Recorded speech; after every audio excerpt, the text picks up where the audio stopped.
Ciao ragazzi, this is Katie Portanova, and you're listening to Florence and Me. I'm a lover of stories and all things Italian, and I'm going to bring you all that in this podcast. My intention is to inspire you to step out of your comfort zone and explore life and travel the world. Join me as I tell you my story and many others about Italy and my love, Florence. Andiamo! Ciao tutti! It's Katie again, back for another episode. Today we're going to talk about Tuscan hill towns. And I'm going to do some of the ones I visited and also ones that are on my bucket list.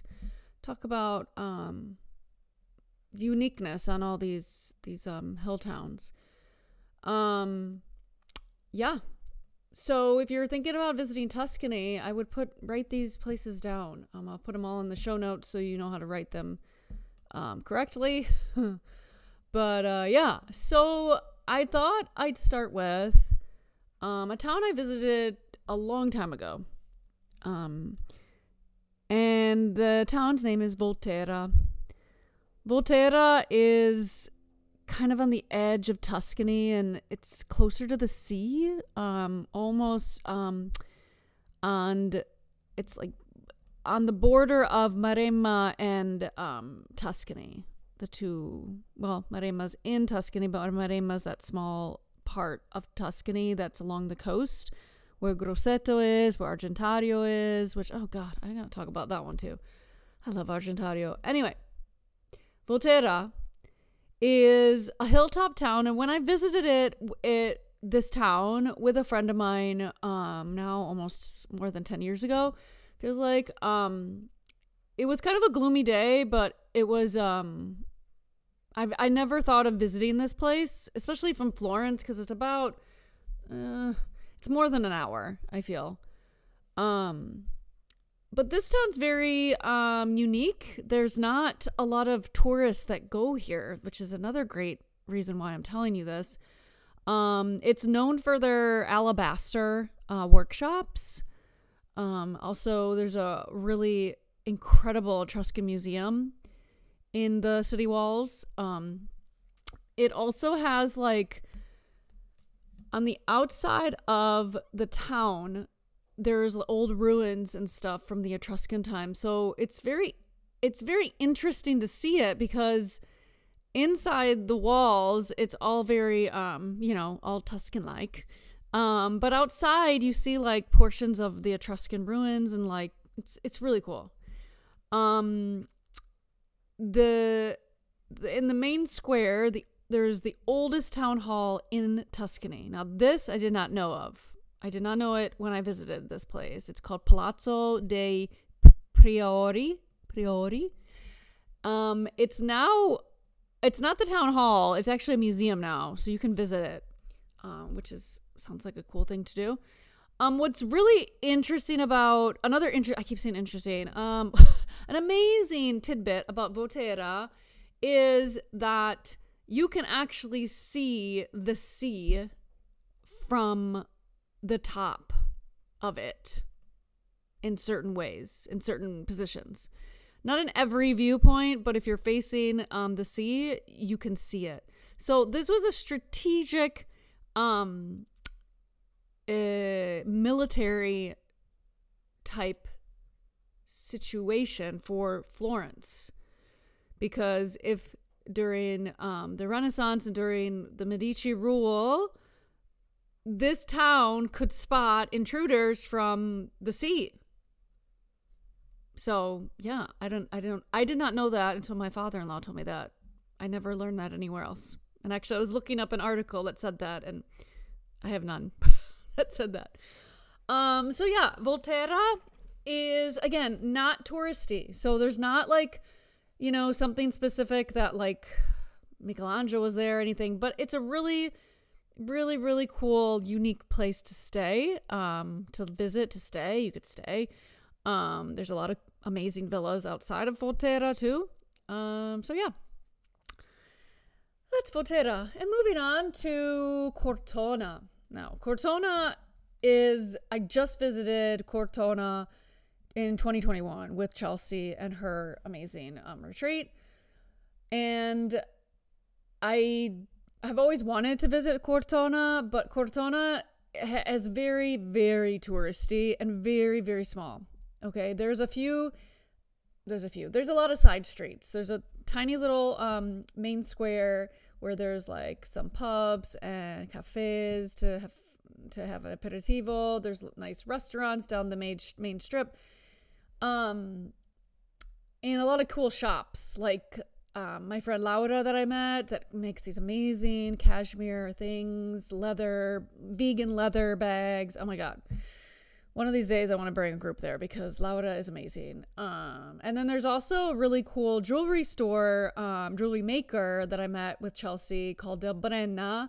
And Del Brenna, they have this amazing workshop and showroom in the basement of this really old building, and they have like storefronts on the main strip as well, so you can always just buy it, on the strip.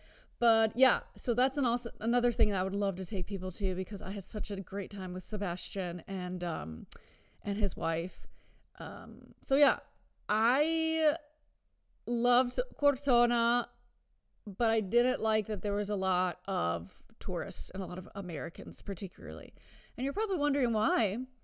If you're not aware of the movie Under the Tuscan Sun, or the book rather, by Frances Mays, she made that town what it is today. And I mean, a lot of people, I asked all the people that live there and like work there, like, what do you think about Frances Mays? Like, making it very touristy, there's a lot of Americans.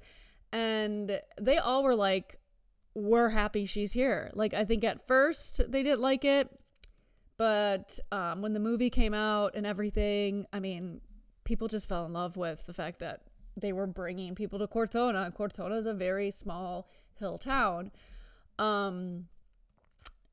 Yes, so there's really not much outside of that main square, which when you walk into Cortona, there's this beautiful archway. It's really steep too.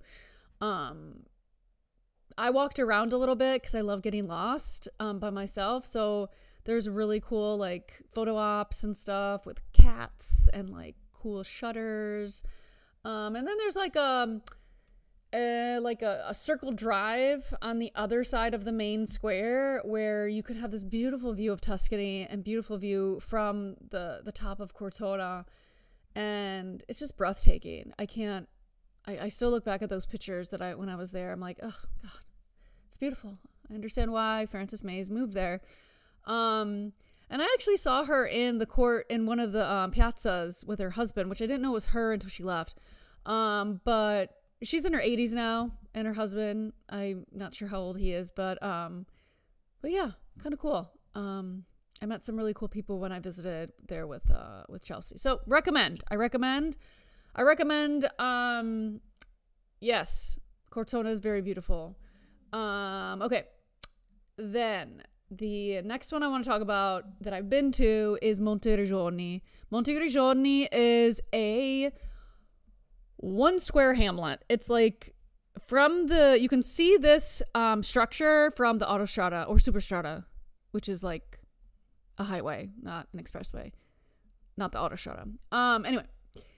And it's a walled-in city, and it has its original towers, not all of them, not the tops of them, but you definitely see it as like a circular hamlet, a circular walled-in city. And they're very much preserved. You can now walk around the wall, which we did not do, me and Stefano, because I think they were working on it when we were there. We went there in 2012, visited there on one of our trips, our week trip to Asciano, and Monteriggioni was on the way there. So we actually visited it just for a day and had like lunch. There's not a lot to do here besides walk around the town, take pictures, go to some of the shops. There's restaurants. pubs, my cafes, I think. But you could easily do this city in like a half day. Not even, maybe 2 hours. If you wanted to stay for lunch, a little longer.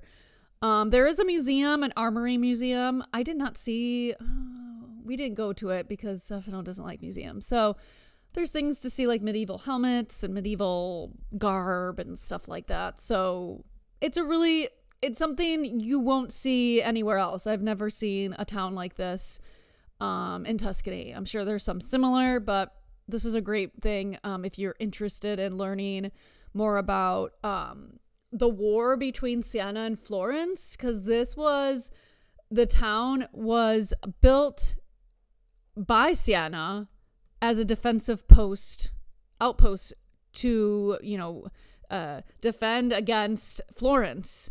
So it's not actually a town. So it was actually just a fortress to keep out the Florentines. There's a big long story with that. I'm going to talk about that someday. I need more information, so I will look it up. Okay, let's see. Where else? I've been. Okay, San Gimignano. San Gimignano is one of the towns I visited back 20 years ago. One of the first towns I visited with my study abroad group. It's one street, guys, and there's these beautiful towers. There's about 14 left standing. They're 13th century tower houses, and they were made to have this feeling and show that they are full of wealth and power. So a lot of each one of the towers, there were a lot more. But right now there's 14 left, but each one of the towers were owned by a very well-off medieval family, Tuscan family that could protect them from when enemies would arrive. It also was something, what I remember, because some of the towns that I remember visiting with my study abroad group, I remember like little trinkets of information, like trivia stuff. And I remember our guide in San Gimignano said, the towers were made for, like I said, protection, also to show wealth and power, but also like they would attack their enemies by like pouring hot water on them or hot something like from the top of the tower. So I can totally see that happening. I'm sure it was in like Game of Thrones or I don't know, but like that really happened. There's only one tower that you can climb to the top. It's called Torre Grossa. And when you climb to the top, you have this beautiful panoramic view of Tuscany. And again, San Gimignano is a hilltop town.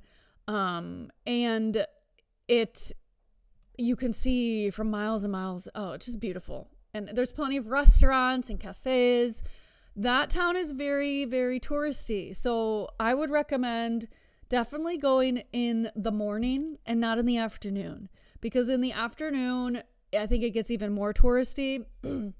You could easily stay here for 2 hours, maybe a little bit longer if you want to have lunch, but it's not something that's going to take up your whole day. But there's plenty of souvenir shops, really cute purses, bag shops, everything. We shop for everything. I took them to San Gimignano this past trip. Unfortunately, it was raining most of the time, but we still got our shopping in and got to see it, Yes, so San Gimignano, a place to go. Very, very cute, very, very beautiful. San Gimignano. Okay, then the next town I want to talk about is Certaldo Alto. Certaldo, I've talked about it, I think, a little bit on here. Maybe not. Maybe I wanted to talk about it. Certaldo, I'll be honest, there's not much to see. I went here with a bunch of friends when I lived in Florence for like an aperitivo, just for an evening. It's one street as well. There are a few restaurants to have an aperitivo, dinner, lunch. And there's a really cool Palazzo Pretorio that you can visit. I believe it was the city hall as well, and then they made it into a museum. And then there's plenty of shops that you could shop in. But again, I think it's more of the view. Again, I went in during the evening, so I don't think I was really impressed by Certaldo. But during the day when they have like the open air markets, it's really pretty. My mother-in-law can agrees with me on that, because it's like a very pretty town. But that again is a half an hour from Florence by car. But it's just something to see, something different. It's actually the home of a medieval poet, Boccaccio. And those of you that studied in Florence, you might have had to read the Decameron. That's Boccaccio, Giovanni Boccaccio. He was born there. So, onward to...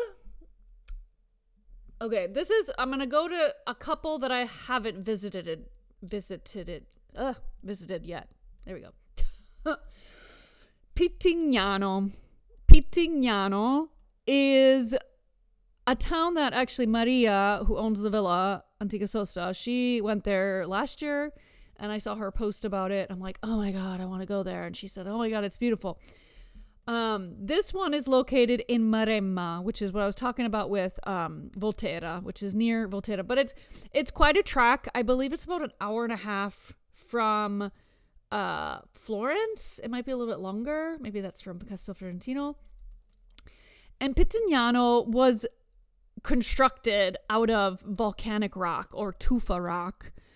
And it just like looks like those when people like do sandcastles and they carve they build it up and then they carve the houses on the edge of the sand and stuff. It looks just like that. Look up Pitigliano, Pitigliano. I don't have a lot of information about it. Again, this is one of the cities I really want to take people to, and I want to learn more about it. It's not as touristy. It's not as they would say, manicured as some of the other towns I've talked about earlier. But it's really, really magical, beautiful place, from what I can tell. There's a long history that dates back to the Etruscans. There's actually a road that goes around it that nobody really knows why it goes around it. Some of the things that I read about was saying that either it was for like a funeral procession, that they were like digging for things like back then in the rock and the soil. And there was something else that was about, for water. Like the water was like, that's how they had the water flow down from the top. Maybe there was a river there. There's a lot of these like speculations about it because nobody really knows. So that's like kind of like a ghost kind of story, right? I don't know. So I love ghost stories. I should talk about ghost stories in Italy. There are some. Oh my God, there's some really scary ones, guys. Anyway, that's another podcast. So let's see. Did I say all the ones I wanted to say? The other one I kind of wanted to talk about, which I didn't put in my blog post that I just posted, was Pienza. Now, Pienza is one I've actually visited, and I visited with Chelsea because it was close to Castel Fiorentino. This is another one street town, like the historic town. The thing that I will say about Pienza is all I'm going to say flowers. There are flowers everywhere. And if you look up Pienza, Pienza, you'll see just a bunch of flowers. Like everyone has their own beautiful garden of flowers and pots outside their little cute little doors. And it's amazing. There's like vines everywhere. It's like a jungle, but so picturesque. There's a part of Pienza. There's like a kind of a circle walkway behind some of the houses where you can look out over the hilltops and you can actually see like these beautiful views of Tuscany and a different part of Tuscany. There's really cool architecture there. Yeah, I mean it's quintessential Tuscany, Pienza, around there as well. What I remember there, just little tidbits, you do have to pay for parking. And parking is really tight. So, Better be good at parking. It's the same with a lot of the other places I mentioned as well. A lot of the times you have to pay for parking when you go to these towns. That's how these towns make money, man. It's not very much either. Usually it's like €2 an hour or something like that. It's not that bad. But yeah, there's a really amazing restaurant there. Oh god. The Townhouse. I think it was the Townhouse restaurant. I had the most amazing burger. I remember it because I had to call Stefano and he was sleeping and I said, "Oh my god, this burger's amazing. We have to come back." That's what I remember. Beautiful, beautiful garden at this restaurant. We ate amazingly. Yeah, it was great. And so yeah, that's the last one I'll talk about. But these are some really amazing must-see hill towns if you're planning on coming to Tuscany to visit. In an upcoming episode, me and Julia are going to talk about like visiting the places in Italy that maybe perhaps in the future you want to move to. A little like information on that. Like we know a lot of people that come to Italy and either they've never been and they just decide they're moving there, or they are moving for a guy, a girl, and they have no idea what the life is like. They have no idea what the difference is between vacationing and living in Italy. And so we're going to talk about some of those things we learned as being residents of Florence. And now she's a resident of Northern Italy. Just some things to think about if you're ever thinking about moving to Italy in the future, which I will be doing with my husband, with Stefano in the future, about 15 years, guys. So unless I win the lottery and, I'm ready to build my house. Anyway, so that is about it for today. I hope this was informative. Remember, you could always leave me a message in the speak pipe if you have questions, you want me to talk about something specific, any questions about living abroad, any questions about the food, the wine. I love questions. Please, please, please leave me a message. I'll leave all that in the show notes. But that's it. That's it for today. Allora, buongiorno, buonasera, buonanotte, wherever you are, and I'll see you back here next time. A presto. Ciao, ciao. Ciao, ciao. I am beyond grateful for you listening to my podcast right now. I am so excited to share my journey of living abroad and all my stories of Florence and Italy and all the places in between that I've visited. If this has reached you in any way and you would like to continue, please subscribe now. Also, go check out my website, trulyitaly.tours, for all my travel experiences. Ci si vede. Ciao.